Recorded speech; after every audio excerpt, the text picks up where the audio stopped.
पीड़ित परिवार थाना में दौड़ते रहा, केस दर्ज नहीं हुआ।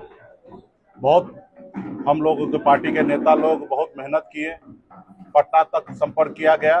उसके बाद अंततः 27 तारीख को 3 दिन के बाद केस दर्ज होता महिला थाना में, और एक दिन के पूर्व के डेट में केस दर्ज होता है। और पीड़ित परिवार को धमकाया जाता है कि आप किसी तरीके से कंप्रोमाइज कर लीजिए, और 2 दिन तक थाना में बैठाया जाता है। लेकिन पीड़ित परिवार जो है, उनको अपनी बच्ची के लिए न्याय चाहिए था, वो अड़िग रहा, और उसके परिवार के साथ मारपीट भी किया गया।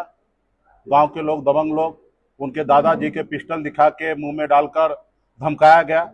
फिर ये बात हम तक आए, हमसे मुलाकात हुआ और हमें जब जानकारी दिए, लेकिन जब बच्ची हमारे सामने में आया तो हमें लगा कि नहीं, बच्ची के लिए हम सभी को लड़ाई लड़ना चाहिए, न्याय दिलाना चाहिए और अपराधी को सजा मिलना चाहिए।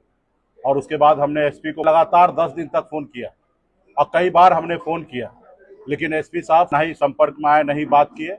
तब मैं यही सभागार में समस्तीपुर में आकर और आप सबके बीच में समक्ष हमने प्रेस कॉन्फ्रेंस किया कि एसपी साहब से अनुरोध किया कि आप पीड़ित परिवार को न्याय देने का काम कीजिए। 15 दिन का समय हम आपको दे रहे हैं और आप उस पीड़ित परिवार को न्याय दीजिए, और नहीं देते हैं तो 16वां दिन हमारा होगा। हम हजारों की संख्या में आपका घेराव करेंगे, क्योंकि बाबा साहब का संविधान तो हमको पता है। देश के जनता जो है वो मालिक है, ना ही कि कोई अफसर मालिक है। लेकिन उनके बाद भी वो सुनने के लिए राजी नहीं हुआ। प्रेस कॉन्फ्रेंस के बाद भी हमने कई बार उनको फोन करने का कोशिश किया, उसके बावजूद भी फोन नहीं उठाए, और 15 दिन के बाद हमें 1 महीने का समय दे दिए। उसके बावजूद भी वो न्याय नहीं देने का काम कर रहे थे, अपराधी को संरक्षण देने का काम कर रहे थे, अपना जातीयता निभाने का कोशिश कर रहे थे। उसके बाद हमें लगा कि नहीं, पीड़ित परिवार को न्याय देना है, और हमने जिला प्रशासन को, डीएम, एसपी को, मुख्य सचिव को, मुख्यमंत्री को, सभी को हमने जानकारी दिया कि 10 तारीख को हम एसपी ऑफिस को घेराव करेंगे। और इसके लिए हमारे जिला के नेतागण, समाज के लोग मजबूती से तैयारी करने लगे। उसके बाद आज का जो कार्यक्रम तय था, तो आपने देखा कि कल 1 दिन पहले जो मुख्य आरोपी है वो सरेंडर किया।